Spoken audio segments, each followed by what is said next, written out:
I suppose it started with the smell, the kind that worms its way up your nostrils and curls inside your sinuses like a thing alive, like rot with a memory, like flesh that once screamed and then just didn't. And I remember sitting there in the living room of flat 14B, alone but not alone, cigarette smoke curling from the ashtray like lazy ghosts, my fingertips stained with old resin and nerves, and the air so thick it clung to my skin like wet velvet that stank of bile and iron and something else, something sweet and necrotic and shameful, like a secret I couldn't keep buried no matter how many layers of floorboard and linoleum I laid down over it. I knew, of course, that it wasn't right. You don't live with something like that and not know it's wrong, but you tell yourself things, you invent entire fictions just to keep breathing, just to keep the world spinning in some shape that your mind can grasp without it all turning into static, into noise, into that humming sound behind your eyes when your thoughts don't want to align anymore. And so I told myself it was the pipes, maybe, or mold in the walls, or the neighbor's trash leaking through the plaster, even though I hadn't seen that old woman in 14A in nearly 4 weeks and her cat had started yowling through the night like it was starving, or mourning, or warning. I couldn't sleep, not really. Not since the last one. He'd been so warm. So stupidly trusting. I watched him across the pub like I'd watched so many others. Same dead eyes behind my smile, same casual patter over a pint, same offer to come up and listen to music or crash on my couch until the train started again. And he followed, just like the rest, thinking I was kind, thinking I was safe, thinking the man with the neat hair and the police-adjacent sweater and the polite voice couldn't possibly have anything dark inside him, anything ancient and rusted and sharp, anything that whispered to him at night when the shadows stretched long and the city's noise died down into a wet throb. He was still under there, beneath the boards, curled in on himself like a question mark, though not whole anymore. I'd started trying new things, saws, boiling water, that awful thing I did with the coat hanger, and parts of him didn't want to stay connected, didn't want to be one person anymore, and I thought about that while I sat there staring at the turned-off television, cigarette half dead in my fingers, hearing the groaning of wood that wasn't quite wood anymore because it pulsed now, it flexed, it creaked like it remembered every weight I'd put on it. Sometimes, at night, I heard the wet slap of something shifting underneath. But I'm getting ahead of myself. I should start with who I am, or was, or claimed to be when the world still made sense. My name is Martin Holloway. 43 years old. Civil service once upon a time. Worked in housing for the borough. Kept my nails clean. Paid my rent early. Nobody looked too long at me, and that was how I liked it, how I needed it, because when you've got something squirming in your chest like I do, something hungry and hot and old, like a furnace fed with sinew and broken sobs, you don't want the light on you too long. People might see the cracks. People might hear the humming. The first one wasn't even meant to happen. I don't say that like an apology, only a statement of fact. As though it was some kind of evolutionary leap, an accident of desire and momentum, the same way a bird might break its wing and fall into a new life, a predator's life, snapping at worms and twitching meat because it no longer fits the sky. And his name was Darren, or maybe Daniel, I don't remember anymore, only the shape of his teeth when he smiled, only the way he put his hand on my arm without fear, without suspicion, without knowing what lived behind my eyes and how it had been waiting so long for someone soft. He died quickly. The others, not so much. I tried to stop after him. Really, I had. Went almost a year without another accident, and I started to believe I could outrun it. That thing in me, that thing with the bone-thin fingers and the voice like meat sizzling on a hot skillet, but then came the night the ceiling started bleeding, and I don't mean that metaphorically, I mean actual red droplets forming along the crown molding, trickling down in jagged lines like a weeping wound in the flat above mine, only there wasn't a flat above mine. I lived on the top floor. I always had. And I laughed, then, because madness is funny when you see it in the mirror for the first time, when it doesn't wear a mask anymore and you're forced to admit that maybe, just maybe, you're not built like the others, that maybe you're a house with a room you never enter and it's always dark in there, and something breathes. The dream started again after the fifth. Always the same dream, a bathtub full of dark water, not quite black but something worse. Something with viscosity, like it knew it had depth, and hands just under the surface, so many hands, clawing and stretching like drowned men who didn't realize they were dead yet, like their last nerve still fired, still remembered betrayal, remembered how warm I was before I went cold. I started unplugging the drains just to listen to the gurgle. My neighbors complained about the smell, of course, and the cats in the alley wouldn't come close to my window anymore, and even the pigeons seemed to avoid the sill, like nature knew something that the people didn't, and that's the problem with cities, isn't it? Too much noise, too many distractions, too many rituals of politeness and daily drudgery that nobody notices when someone disappears, especially not the kind of people I chose. The drifters, the lonely, the angry young men who thought no one would ever hurt them, who thought they were invincible in their own bitterness. I made them soft again. I made them quiet. But the floorboards knew. I'd pried them up myself after the second one, replaced the insulation with plastic tarp, learned how to keep the blood from staining through, how to layer bleach over vinegar to cancel the smell, how to use charcoal bags and fans and Febreze like a goddamn chemist of rot, but no matter what I did, there was always something left behind. Something that clung to the air like breath from an open wound, like my flat was inhaling and exhaling through its splinters, telling me that nothing I buried would ever really stay down. The last one, Kyle, I think he said his name was, he fought harder than the others. Broke a lamp. Shattered a picture frame with his elbow. Bit a chunk out of my shoulder that I can still feel when the rain comes. I kept his eyes in a jar for 3 days. Just to remind myself that he saw me. That someone really saw me in those last seconds, not the polite man in the pub, not the careful host with the warm tea and the rumpled couch, but the truth, the monster with trembling hands and a voice that quivered with hunger. That was 2 weeks ago, and I haven't slept more than a handful of hours since, because the floor has started whispering. It sounds ridiculous, I know. I'm not stupid. I read enough psychiatry textbooks to know what delusion smells like, and it smells an awful lot like ammonia and copper and warm, wet silence, but there's something there now, something more than just rot in memory, and I swear to whatever God still listens to the wicked that I hear them talking sometimes, in the middle of the night when the wind dies down and the city forgets itself. They don't say words exactly. It's more like ideas. Feelings. Accusations. It's getting worse, and I know what comes next. They always say serial killers want to be caught. That deep down, we're screaming to be stopped, to be punished, to be known, and maybe that's true, but it's not the coppers I'm afraid of. Not the handcuffs or the cell or the way the world will finally point its spotlight into the crevices I spent so long hiding in. No. It's them. The ones beneath the floorboards. They're waiting for me. And I think, God help me. I think they're starting to move. It was 4:37 in the morning, exactly, when I heard the first wet sound, something soft and yielding, something that shouldn't move on its own shifting across tile, slow and deliberate like the drag of meat down a butcher's hook. And I remember the time because I was sitting at the kitchen table with a tea towel wrapped around my forearm, staunching the deep bite wound from the last boy whose name I could no longer bring myself to say aloud, and I had been staring at the digital clock on the microwave for 42 minutes trying not to blink, because every time I blinked, I could see his face again, the way it had ballooned beneath the plastic wrap, the eyelids sliding open on their own despite the pins. I wasn't expecting the noise. I'd already cleaned, already scrubbed the floor on my knees like a penitent, red-knuckled and trembling, my skin raw from bleach and boiling water and the repetitive scrape of the wire brush I used to get into the pores of the cracked old grout.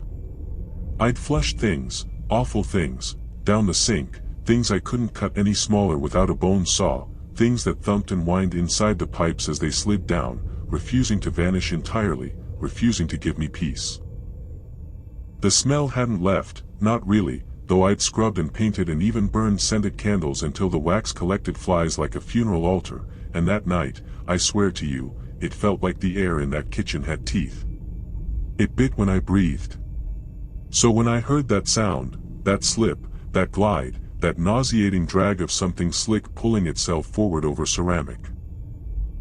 I knew without question that it was coming from the sink, and that knowledge hit me not with fear at first, but shame, because I realized, even then, some part of me had always known the drain wasn't a grave.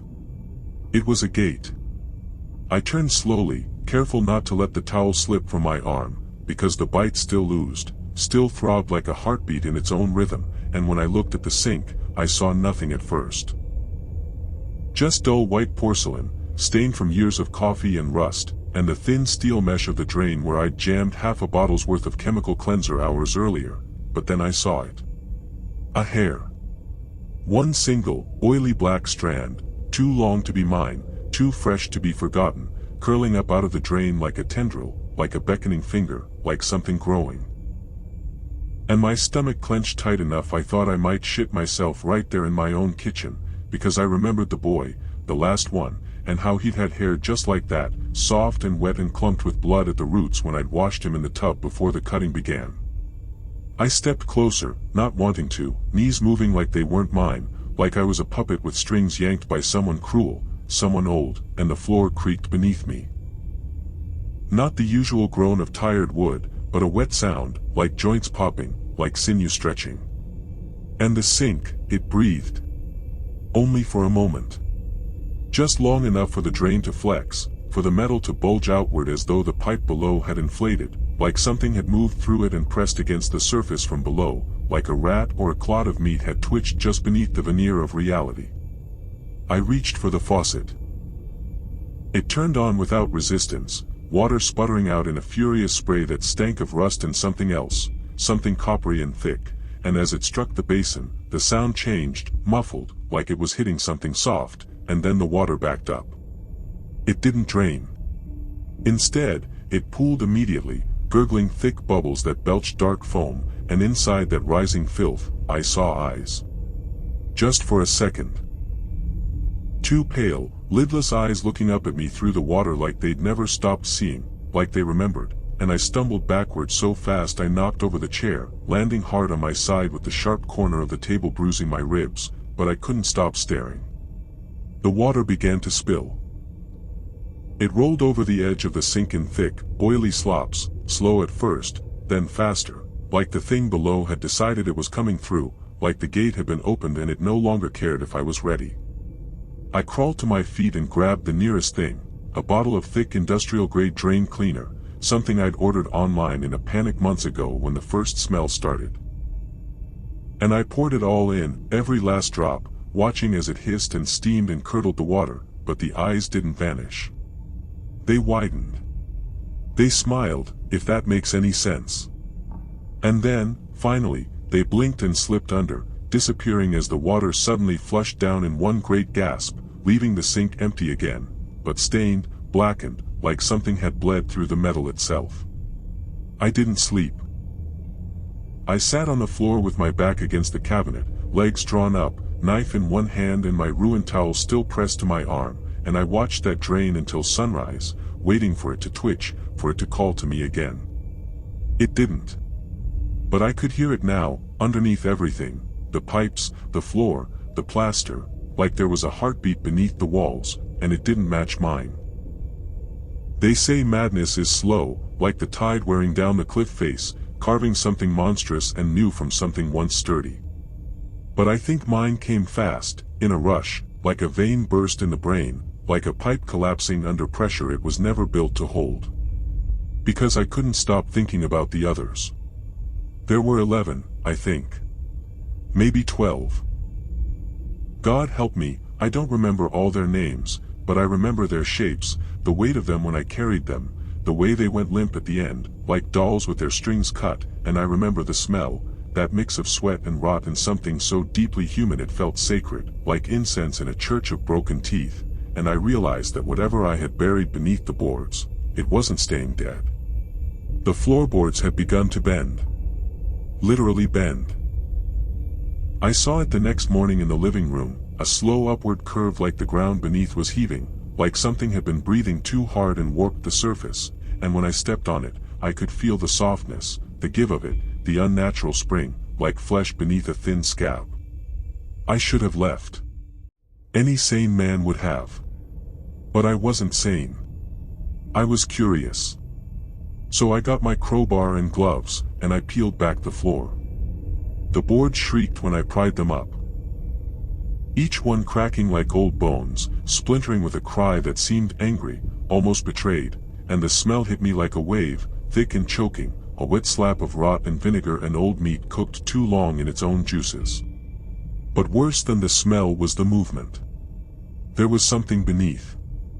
Not just the remains, I expected that, the bones, the dark stains, the things I couldn't clean, but there was more, newer, wetter. Tubes. Veins. Flesh. Like the floor had started to grow, like it had absorbed what I gave it and was now becoming something else, something alive, and I realized with absolute clarity that the flat was no longer just a hiding place. It was a womb. And I had been feeding it. My stomach turned, bile rising in my throat, and I dropped the crowbar and staggered back, the boards still creaking, still pulsing like they were breathing faster now, excited, like they were thirsty. I ran to the bathroom and vomited into the sink. More hair came up than bile. Not my hair. Someone else's. And when I looked in the mirror, my face gray and glistening with sweat, my eyes hollow, I saw something behind me, just for a second, in the steam-fogged glass, a figure, wet and headless, twitching slowly like a puppet on a forgotten string. I didn't sleep after I saw it, the figure in the mirror, headless and slick, and I didn't turn around either, not then, not when every instinct I had screamed that something was standing right behind me breathing through a throat it no longer had, not when the lights flickered and the floorboards behind my heels flexed like lungs. No, I stood frozen with my hands gripping the edge of the porcelain sink until my knuckles bled white, my eyes locked on my reflection like if I kept watching myself, I could keep whatever was back there from moving, from reaching, from touching me. It didn't move. Not at first. But something dripped onto my shoulder. Thick. Warm. Not water. Not sweat. It slid down the nape of my neck and pooled in the dip of my collarbone, and the smell that came with it was rancid and earthy and somehow intimate, like the breath of something that had lived in your walls for years and finally came out to greet you. When I turned, finally, slow and quivering, like the hinge of my neck had rusted, I was alone again. Just the bathroom. Just the peeling wallpaper with its soft pink roses sagging from old steam and black mold, and the cracked tile floor, and the way the plaster above the sink had begun to bulge in an unnatural arc like something was growing behind it, pressing from the inside, pushing outward like a boil coming to a head. I reached for the towel to wipe the muck off my neck, but the towel was wet, soaked with a brownish liquid that wasn't mine, hadn't been there an hour ago. And I dropped it immediately, watching it slap the floor with a sickening squelch, like it had lungs of its own and just exhaled its last. I couldn't stay in the bathroom. I backed out, step by slow step, never taking my eyes off that bulging plaster, because some part of me was screaming, deep in my bones, that if I turned my back, it would split and something else would come through. Not a boy. Not a body. Something before the body. Something that had been here long before I ever took the first one. The hallway was quiet. Too quiet. I could still hear the steady tick of the grandfather clock in the living room, the one I never wound but still kept perfect time, but underneath that, low and steady, was the sound of chewing. I followed it. Not because I wanted to, God no, but because the silence made it worse, made my mind fill in the blanks with images of teeth grinding bone and the wet gulp of swallowed cartilage, and when I reached the door to the spare bedroom, the one I never used, the one I locked after what happened in there with the twins, I saw that it was open. Not just ajar. Wide open. Waiting. I didn't remember unlocking it. Didn't remember taking the key down from the nail behind the picture frame in the hallway, the one that used to hold a photo of my mother before I'd burned it the night she came back in a dream and told me she could smell the boys on my hands. Inside, the room was darker than it should have been. The light fixture had burst, glass scattered like salt across the carpet, and in the center of the room, right where I used to keep the mattress wrapped in plastic sheeting, there was a hole. A perfect square in the floor. Clean edges. Too clean. Like someone had cut it with a razor, peeled it back like skin. I knelt at the edge, and the smell that came up made my eyes water and my tongue recoil, a cloying, decaying bouquet of old blood, mildew, cooking fat, and something else, something that made me salivate in the worst way, like my body remembered the taste even if I refused to. I reached down. Touched the rim. It was wet. Sticky. Pulsing. There was meat beneath the floor. Not bodies. Meat. Coiling muscle, red and raw and alive, twitching in lazy rhythms like it was sleeping, and I swear to you, Zoppy, I swear this isn't madness talking, I heard it say my name. Not aloud. Not with words. But in my spine. In the place where thoughts don't form sentences but come as impulses, urges, smells and touches and heat, it spoke to me and said, "Feed me again." I fell back, my palms sticking to the carpet like it had grown tacky, like it had been chewing up what I stepped in, and when I tried to stand, something caught my shirt. Not a hand. Not claws. Just the air itself, heavy and wet and wanting, and it held me there for a full minute before letting go.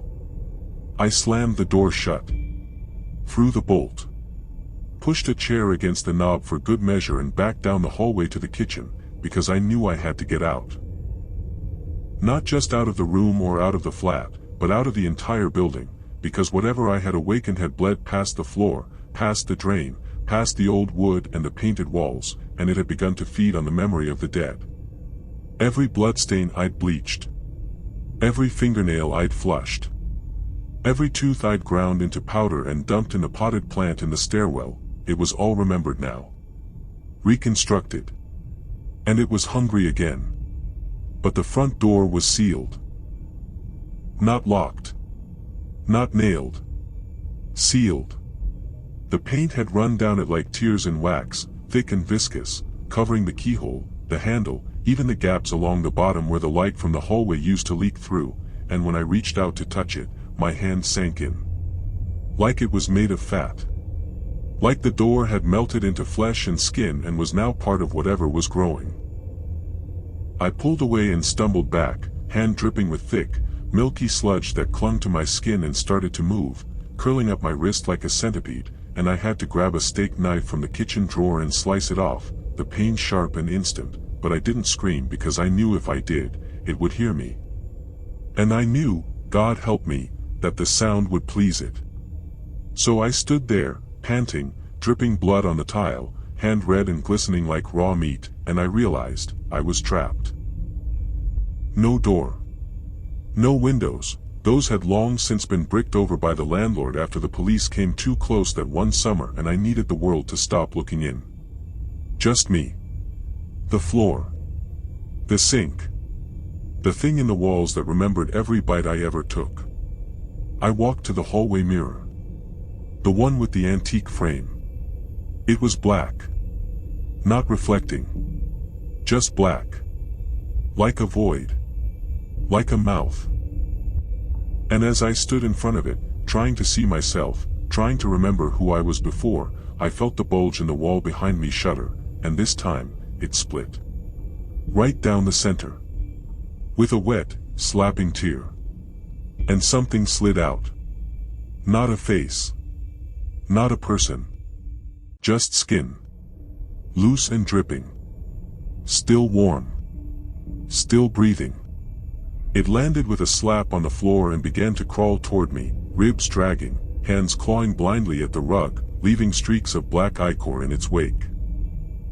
And I didn't run. I couldn't.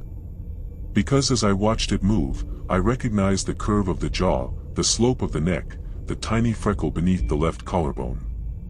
It was mine. It was my skin. I dropped to my knees. Felt it press against me. Warm and hungry.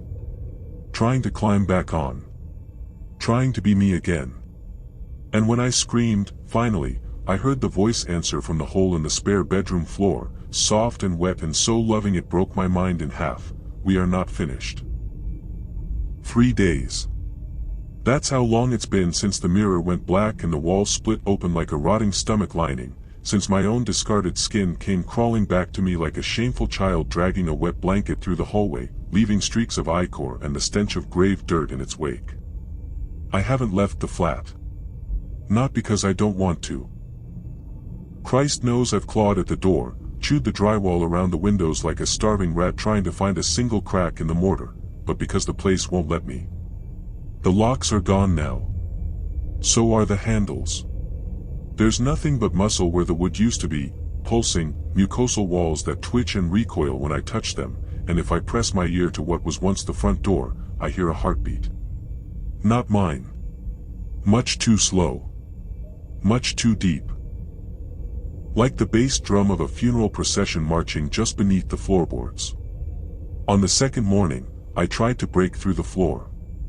I remembered the spare room, the hole, the meat, how it twitched and whispered and called me by a name I've never spoken out loud. I thought if I could get underneath it, beneath the thing that pretends to be a house, I could find the source, find its heart, maybe kill it. I used the claw end of a hammer I hadn't touched since I caved in the temple of the 19-year-old rent boy who looked too much like my little brother for me to leave breathing. I dug. And dug. And the floor bled. Not metaphorically, it bled. Black, sluggish rivulets of something too thick to be water and too old to be blood poured from every splinter I made, and the smell that came up made my nose bleed instantly. Then the floor healed. Right in front of me. Wood knitting like bone, sinew crawling like worms across the split seams of a mouth that refused to stay open, and when it was done, the hammer was gone. So were my fingernails. I woke up in bed with my hands wrapped in bandages I didn't remember applying, and the words "I forgive you" scratched into the wall above my headboard. I didn't write it. I don't know who did. But it was in my handwriting. And worse than anything else, I could smell them again. The boys. The ones I buried in the walls. The ones I ground up and flushed down the old meat grinder in the sink, the ones I cut so fine they should have never come back, not even in memory. But the air was thick with them now. Sweaty scalp. Leather belts. The sweet, syrupy smell of decaying teeth and cigarette smoke and fresh semen and boys who thought they were safe. I started hearing their voices. Not in my head. In the plumbing. In the vents. Whispers that curled through the steam when I boiled water for coffee I never drank anymore, raspy giggles that made the hair on my arms rise like soldiers standing at attention, and once, just once, when I put my ear to the bathtub drain to see if I was losing my mind, I heard one of them say, clear as fucking crystal, "You didn't bury me deep enough." That was the first time I cut myself since the flat turned on me. Not out of guilt. Not out of penance. But because something moved beneath my skin, something that wasn't blood or bone or memory, and I needed to get it out. I took the paring knife from the kitchen, the one with the black handle and the chipped edge from where it got caught between vertebrae, and I sliced open the inside of my forearm from wrist to elbow, nice and slow, like opening a letter from someone you love but fear, and what came out wasn't red. It was teeth. Tiny. Human. Still warm. Still grinning. They scattered on the tile like spilled chiclets, and I vomited on the floor before I could help it because I recognized the gap-toothed canine from the kid I'd picked up outside the Greyhound station last spring, the one who called me Uncle Davy even after I tied him to the radiator and asked him where he'd buried his secrets. I tried to burn them. The teeth. But they wouldn't light. Even when I poured lighter fluid over the whole mess and set the flame, they just sat there, glinting like pearls in a mouth that never closes, and when the flame reached them, they sank into the floor. Like the house wanted them. Like it was eating again. Every night since, the layout of the flat has changed. Not just rearranged. Rewritten. Doors that used to lead to closets now open into hallways I don't recognize. The kitchen has moved 3 times. The bathroom vanished completely last night, and I had to piss into the sink like a dog, and the worst part. I can hear other people moving behind the walls. I don't know if they're real. I don't know if they were always there, people like me who killed and hid and fed the flat in little ways, like blood into a greedy mouth, and now we're all just meat on the bone, trapped together in the stomach of a god that smells like mildew and mother's perfume. There's a man crying somewhere near the vent above the stove. All day. All night. Just crying. Soft and steady. Not for help. Not for God. Just weeping like a dog that's been kicked too many times to bark. And there's a woman too. I hear her laugh. Not all the time. Just when I try to sleep. She giggles when I turn off the light. I can hear her tongue slapping her teeth. And once, I heard her say, "You still have one more in you, don't you, David?"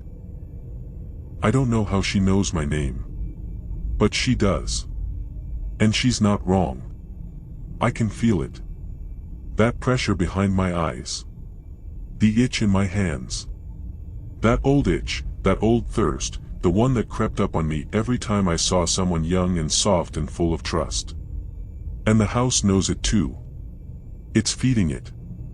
Last night, I woke to find the door wide open again. The spare room. And in the hole where the meat used to twitch, there was something else. A gift. Wrapped in butcher paper and twine, sitting like a parcel under the Christmas tree of my worst memories, still warm, leaking something red and thick onto the floor that steamed in the cold air. I didn't open it. I wanted to. I wanted to tear it open with my teeth. But I didn't. Instead, I sat there for 6 hours, just staring at it, rocking back and forth with my arms around my knees, whispering every prayer I ever knew backward, because the box wasn't just a box, it was a test. The house was teasing me. Tempting me. Testing me. I'm beginning to believe that I never moved in here by accident. That maybe the flat found me. That maybe it called me. Lured me. Promised me silence and anonymity and no nosy neighbors and no landlords who came knocking when the lights flickered at midnight or when the air began to stink of copper and rot. Maybe it built itself around me, a womb of secrets. Maybe I was always supposed to come here. A partner. A butcher. A priest to the cathedral of hunger that hides inside the walls.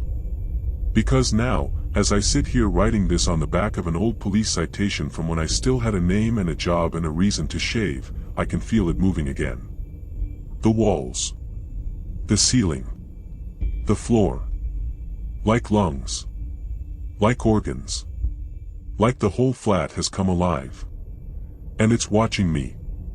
Waiting. Breathing in my fear and breathing out whispers in the voice of every boy I ever took into the dark and didn't let walk back out again. One word. Over and over. Soft and hungry. More. It started with a knock. Not a hallucination. Not a whisper through the pipes. Not some phantom noise conjured by my own guilt-sodden brain as it sank further into the spongy decay of this living, breathing prison. No, this was a knock. Solid. Measured. Human. 3 slow raps. Then silence. Then 3 again. I froze mid-step in the hallway, one socked foot already halfway into the kitchen, where the walls had turned a shade of brown too deep and vain to be any kind of paint I remembered using. The knock didn't repeat. No voices followed. No shuffling. Just that, tap, tap, tap, and the stillness that came afterward, thick as meat gone to rot in a drawer left open too long in summer. I stood there for a full minute before I turned. The front door was still pulsing. Still breathing. A wet, red shimmer ran just beneath its surface, as if the wood had turned translucent and was now little more than a stretched membrane, an eyelid that twitched with the effort of keeping itself shut. But there, right in the center, was a shape. A silhouette. Someone outside. I thought, for one terrible moment, it might be the flat itself playing a trick again. Maybe it had grown another me, some shadow doppelganger or living organ that now impersonated a man and paced in the hallway just beyond, drumming its meat knuckles against a shell it had once called a door. Then it knocked again. And this time, a voice followed. Maintenance. 2 syllables. No tone. No rhythm. Just the flat, nasal delivery of a man repeating a line he probably said a dozen times already this morning. Not cheerful. Not curious. Just there. My stomach dropped. Maintenance? Had I filed a request? No. I hadn't. I couldn't. I hadn't touched the phone in days. Weeks, maybe. I wasn't even sure if it still worked. The screen had started to bubble like skin exposed to boiling oil. The last time I looked at it, my reflection in the glass blinked after I did. But the man outside didn't knock again. Instead, I heard keys jingling. Then the scrape of metal against the membrane. Then, crack. The door didn't open so much as split. A tearing noise, wet and fibrous, like leather ripping under a boot, followed by a long hiss of warm air escaping. The smell hit me immediately, death. Not rot. Not mold. Not decay. Death. The thick, undeniable reek of old meat that had been sealed too long in something that no longer wanted to contain it. Then the door peeled open. A slit. Vertical. Breathing. And he stepped inside.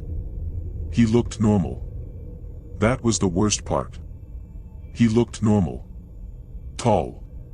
Broad-shouldered. Blue work shirt with a name tag I couldn't quite read through the sweat-slick haze in my vision. Utility belt. Clipboard. Black boots flecked with what I hoped was old paint.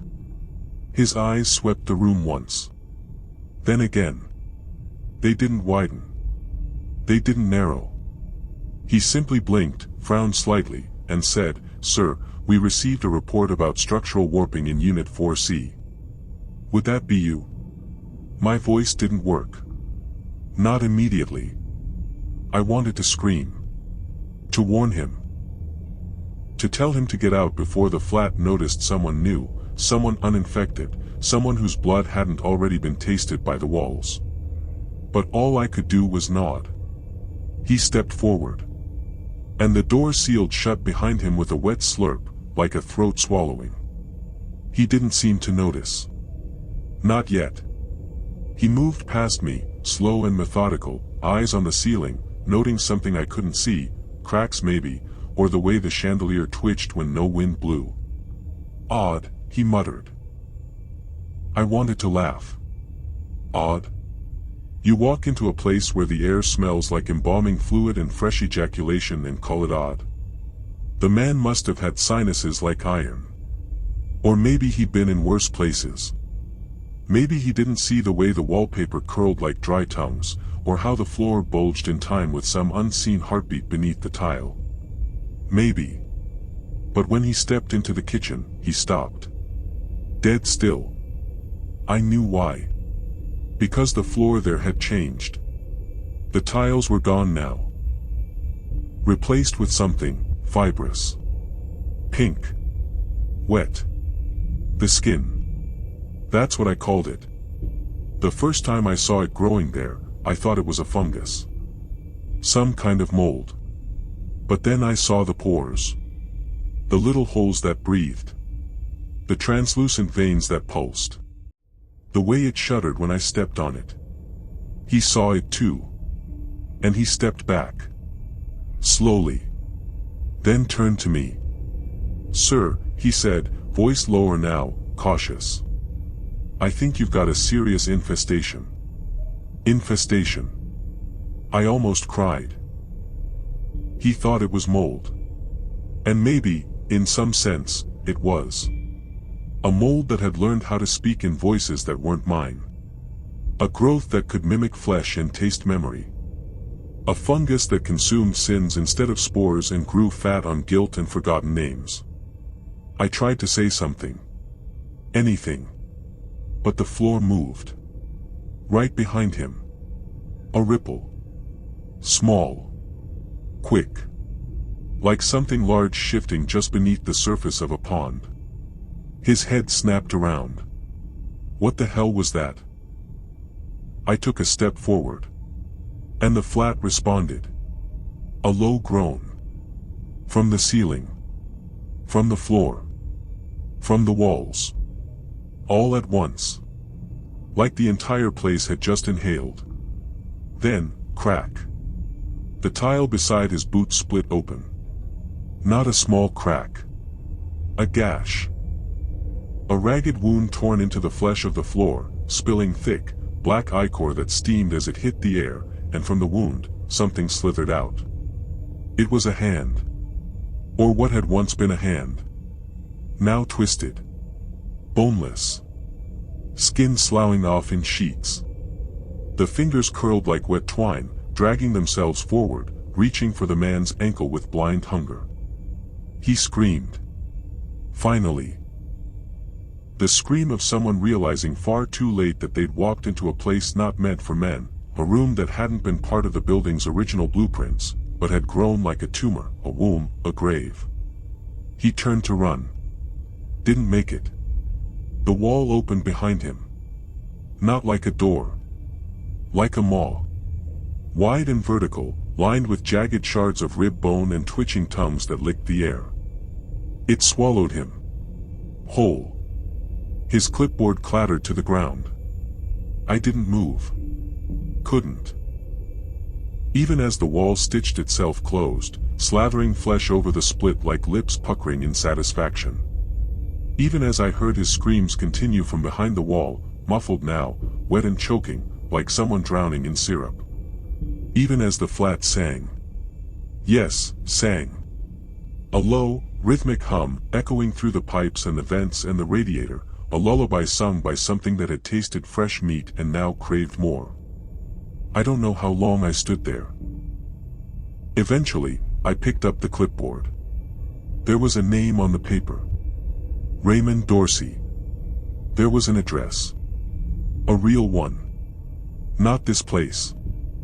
I stared at it for a long time. Then I smiled. Because maybe, just maybe, the flat hadn't found me. Maybe it was still looking. Maybe it was hungry. And maybe it needed a shepherd. Someone to feed it. Someone who knew how to find meat that no one would miss. And Raymond Dorsey. He'd been a mistake. But the next one I'd bring myself. It took 3 days for someone to notice he was gone. 3 long, syrup-slow days where the flat exhaled softly in my ears like a mother who had just finished nursing her child, humming to herself while the walls relaxed and the floor stopped pulsing beneath my feet, growing still and cool and deceptively calm, as if it had fed enough to sleep, as if it had nothing else to do but digest what it had taken and wait, patient and quiet, until hunger returned. And in those 3 days, I barely moved. I sat in the chair in the living room, the one with the stuffing pouring out the sides like fat from a wound, and I held Raymond Dorsey's clipboard in my lap like it was something sacred, like it was a relic of a dead world that no longer applied to the space I now existed within, a world of work orders and fluorescent vests and morning shifts and maintenance calls, of rules and clocks and names. But then, on the 4th day, the world came knocking again. It wasn't a soft knock this time. It was a bang. Hard. 3 in a row. And then again. Followed by a voice, loud, flat, authoritative, cutting through the air like a knife into wet meat. This is Detective Adrian Holtz with the City Missing Persons Unit. Open the door. I didn't breathe. Didn't blink. My heart thudded once and seemed to pause mid-beat, as if waiting to hear what the flat would do. As if every living muscle in my chest knew that this wasn't another wanderer. This wasn't a stray. This was someone looking for Raymond, someone with a badge, with a name, with a reason to not disappear quietly. I stood, slowly. The door, still slick and pulsing with the memory of Raymond's entrance, quivered, but did not open. Another knock. Then a thud. Heavy. Boot on the door, maybe. "Sir, we have a report that Mr. Dorsey was last seen entering this building. His GPS locator pinged here. We need to confirm his last known whereabouts. Open up." I looked at the hallway. The walls were still. The skin of the floor no longer flexed. For the first time in weeks, maybe longer, the flat was silent. That scared me more than the noise. I reached for the doorknob. Felt it twitch in my hand, just once, and then go still, cool and dry like metal that hadn't been breathed on for years. I opened the door. The hallway outside was dim, fluorescent lights above flickering like eyelids straining to stay open. 2 men stood there. Detectives. Not uniformed officers. No guns drawn. Not yet. Just badges and leather jackets and tired eyes, the kind of eyes that had seen too many missing persons reports turn into corpses bloated in rivers or overdosed in alleyways or quietly found days later in a car parked somewhere no one thought to look. The taller one, Holtz, I assumed, stepped forward. He held up a badge. It looked real enough. "Mister?" he asked, waiting. I blinked. "Travis," I said. The name came from somewhere deep. Reflexive. I don't remember deciding to say it. "Mr. Travis," Holt said. "Raymond Dorsey. Maintenance worker. Assigned to this property. Clocked in 4 days ago. Never clocked out. GPS pinged here before his signal went dead. Surveillance cut out about 15 minutes after entry. You the last person to see him?" I nodded. "He came to check something." I paused. The truth tried to claw its way up my throat, but I swallowed it like vomit. A smell. He thought it might be plumbing. Holtz looked at the other detective, who scribbled something in a pad. "He leave?" I shook my head. Said he needed to check the basement. That he might need to run some diagnostics. I didn't see him after that. Holtz narrowed his eyes. No one else reported seeing him either. "Basement's locked. You have access." I hesitated. I wanted to say no. I wanted to say I didn't even know there was a basement. But something in me said yes. "Yes," I said. "The super left a key. Just in case." Holt stared at me. "Then, get it." I turned. Walked back inside. The flat watched. I could feel it. It wasn't breathing. Wasn't groaning. But it was awake. I moved down the hallway, stepping over the still puckered gash where Raymond had been swallowed whole, and I touched the panel beneath the sink. The false one. The one I'd never noticed before until the flat started teaching me things in ways I never asked for. Inside, a key. Black. Cold. Too heavy for its size. When I turned back, both men had stepped just inside the apartment. I didn't like that. The flat didn't like that. The air changed. Just slightly. The lights dimmed, not noticeably, not even enough for a comment, but enough that the shadows around their feet grew longer, more uncertain. "Basement doors down the main stairwell?" Holtz asked, and I nodded, and we left. Down. The building groaned beneath us, but the detectives didn't seem to hear it. Or maybe they did and chalked it up to age, to pipes, to settling concrete. They'd probably heard worse in slums and tenements and stations full of angry drunks. The stairwell smelled different. Wetter. Like something fermented. When we reached the door marked basement, authorized personnel only, I handed over the key. Holtz took it. Fitted into the lock. Turned. The door opened with a sigh. And the smell hit them. Hard. Both men staggered back, instinctively lifting their sleeves over their mouths. "What the fuck is that?" the second detective muttered. Holt stepped forward, face grim. I didn't follow. The basement was not mine. It belonged to it. Holtz turned on his flashlight. The beam cut through the dark. And what it revealed wasn't what he expected. Not concrete. Not piping. Not even old storage. Flesh. The walls were wrong. Warped. Wet. Glistening like meat wrapped in cellophane, but pulsing beneath like it was still alive. Strings of mucus dangled from the ceiling like umbilical cords. A sound, not quite breathing, not quite whispering, echoed from deep within. Holtz didn't speak. He stepped inside.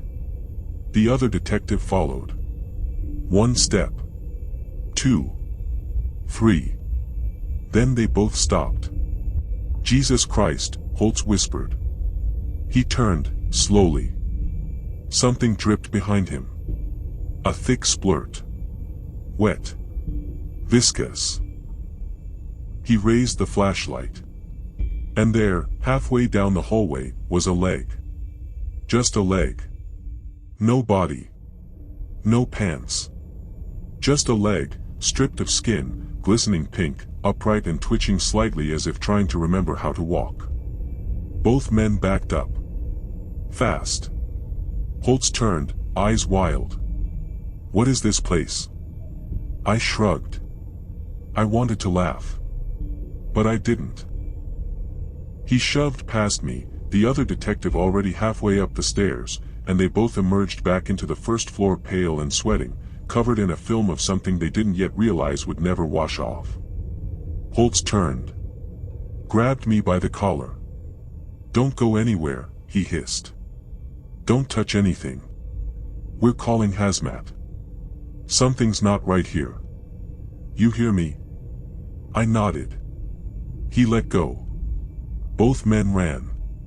Literally ran. I stood in the hallway and listened as the door to the street slammed open. Then silence. The flat breathed in. Deep. Slow. The lights flickered. And the floor smiled beneath my feet. The hazmat team arrived just as the sun was bleeding out of the sky, casting long, oily streaks of orange and purple across the cracked pavement outside the building, where the street lamps flickered with a tired, jaundiced glow. 4 men and 2 women, all clad in the heavy, cumbersome yellow suits that made them look like deep-sea divers stranded on land, each dragging cases of equipment and plastic sheeting, their breaths muffled behind thick respirators, their eyes wide with a mixture of professional detachment and barely suppressed unease. Detective Holtz was waiting for them in the dim hallway outside my apartment, pacing in a rhythm that didn't quite calm his nerves, but kept the dread at bay for just a little longer. He caught my eye and nodded once, curtly, before turning to brief the team with clipped, urgent words that made my stomach tighten even more. This isn't just a missing person, he said, voice low but tense. There's something wrong inside that apartment. Biological contamination. The guy who went in, maintenance. He's gone. The walls, the basement, it's not normal. I don't care what your tests show. Stay alert. And don't touch anything you don't have to. They nodded, the oldest man, call him Mason, clenching his jaw as he double-checked the seals on his gloves. They moved in slowly, cautiously. The flap exhaled through the cracks in the walls as they crossed the threshold, swallowing the stale air and exhaling it back with a wet, sighing sound that crawled up their necks. I watched from the doorway, unable to move, rooted in place by a strange cocktail of curiosity and primal fear. The hazmat team spread out. Their flashlights cut through the shadows like blades. The air smelled sharp with chemicals, bleach, formaldehyde, disinfectant, but underneath, there was that other smell again, the one no amount of scrubbing could cover, the coppery, metallic tang of blood, old and fresh, mixed with something deeper, something raw and alive. Mason knelt by the edge of the kitchen floor. His light landed on the slick patch where Raymond had vanished. A smear of crimson tracked from there to the hallway, smeared and sticky, glistening even under the harsh artificial light. Mason swallowed hard. Jesus, he muttered. The others started setting up containment barriers, plastic sheets, duct tape, biohazard signs slapped on walls like death notices, and Mason's breathing got heavier. He moved toward the door to the basement. The others followed, hesitant. The moment Mason put the key in the lock, the flat shuddered. A low rumble vibrated beneath their boots. A gurgling noise started from somewhere below. It was wet and deep and hungry. The door swung open on squeaking hinges. Darkness poured out like a thick, viscous liquid. Mason's light beam bobbed down the stairs. The other hazmat workers followed, one by one, slipping into the dark like moths drawn to a terrible flame. I stayed back, gripping the doorframe.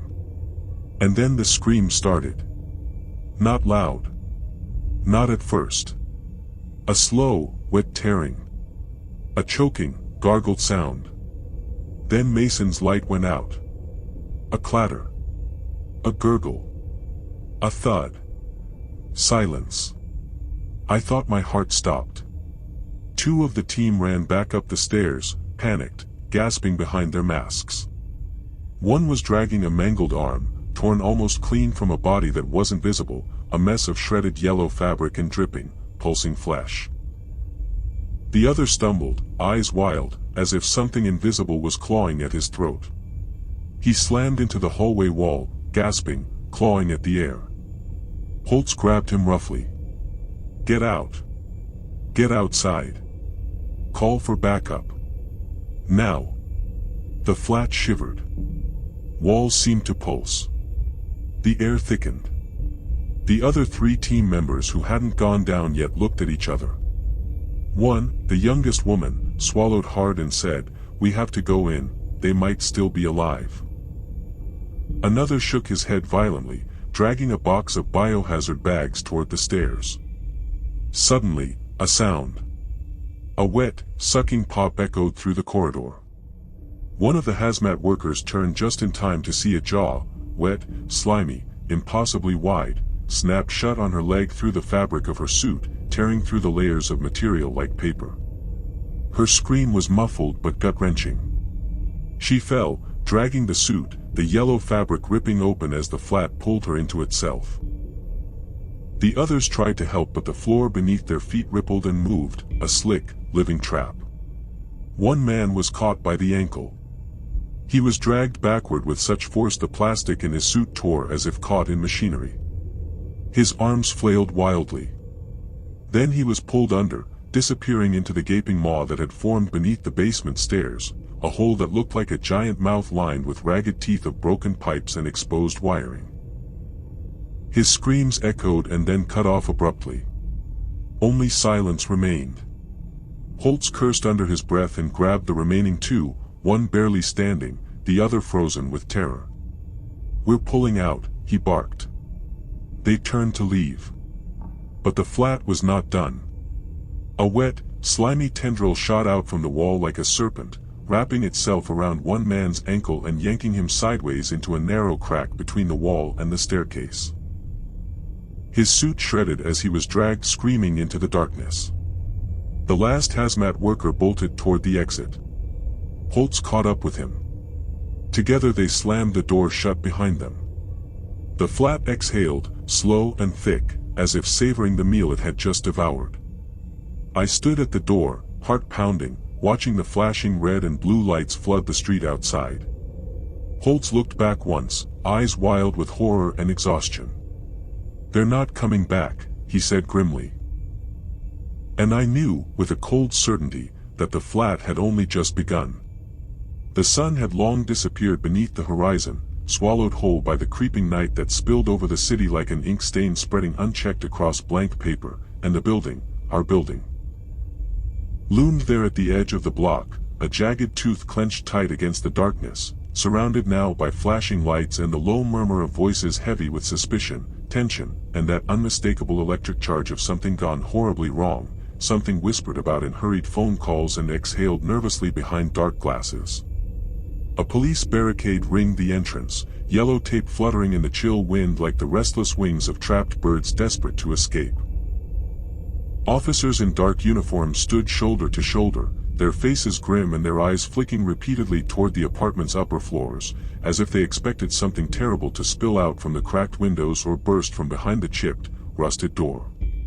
The street had been cordoned off for hours, and yet the crowd of onlookers, curious, morbid, unwilling to look away, had grown, a thin river of faces pressed against the perimeter, eyes wide and shining under the cold wash of street lamps, whispers curling upward like smoke, rumors of disappearances and strange noises, and a building that breathed.